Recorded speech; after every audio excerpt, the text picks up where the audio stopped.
What's up guys, Sarah here, and today I'm going to show you guys how to make this delicious and super easy red pepper hummus.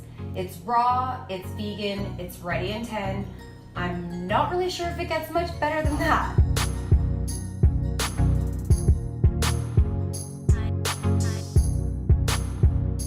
Okay, so first of all, I must give credit where credit is due. I got this recipe from Judita Wignall's book, Raw and Simple. The recipes in here are all relatively easy and always delicious. So that's where I'm getting this from. I'll make sure I link information about that in the description box below. But basically, we're gonna go to page 85, a red bell pepper hummus. Ingredients required, you need a red pepper, obviously. You're gonna need some olive oil, some sea salt, some tahini. This is basically ground up sesame seeds, so very good for you, full of calcium. And we've also got some hemp seeds. You got your omegas, protein in that, some cumin, cayenne, paprika, garlic, cloves, and you're also gonna need some lemon juice. You're also gonna want a Vitamix or a food processor. Just a regular blender isn't gonna get this blended up enough. So yeah, a high-powered blender or food processor. Now, like I said, this is really easy. Basically, you're just gonna toss all these ingredients right in your Vitamix and blend it till it's nice and creamy. You're gonna chop up your red pepper into cubes.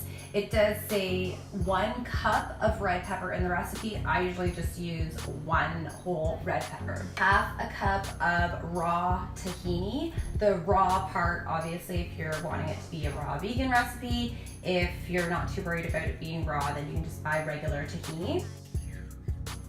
1/4 cup of lemon juice. What I like to do is I'll squeeze my lemon over top of one of these mesh strainers to catch the seeds. Okay, I've got my 1/4 cup of lemon juice. It took about 1.5 lemons, but obviously it's gonna vary depending on the size of the lemons that you have.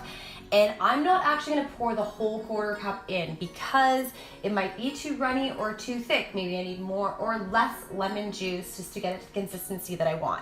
So I'll just pour maybe half of that in, and then I'll wait until I've blended it to see if I want to add the rest. 3 tablespoons of hemp seeds, a tablespoon of olive oil, 1 teaspoon of sea salt, and I would say if you wanted to substitute Himalayan salt for the sea salt, you could also do that too. 1 teaspoon of cumin, half a teaspoon of paprika, cayenne pepper to taste. So this really depends on your heat tolerance. If you like it spicy, you can add a little bit more. Not so spicy, just add a little dash.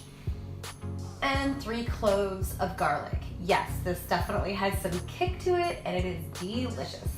Okay, now we're gonna blend it up till it's nice and smooth and creamy, adding the extra lemon juice if needed.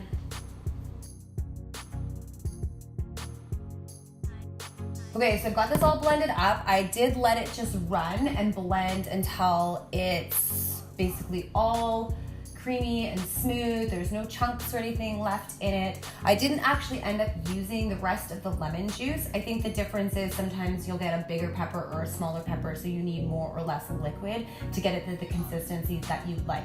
But at any rate, we now have our red pepper hummus, and I'm going to put it into like a little serving dish.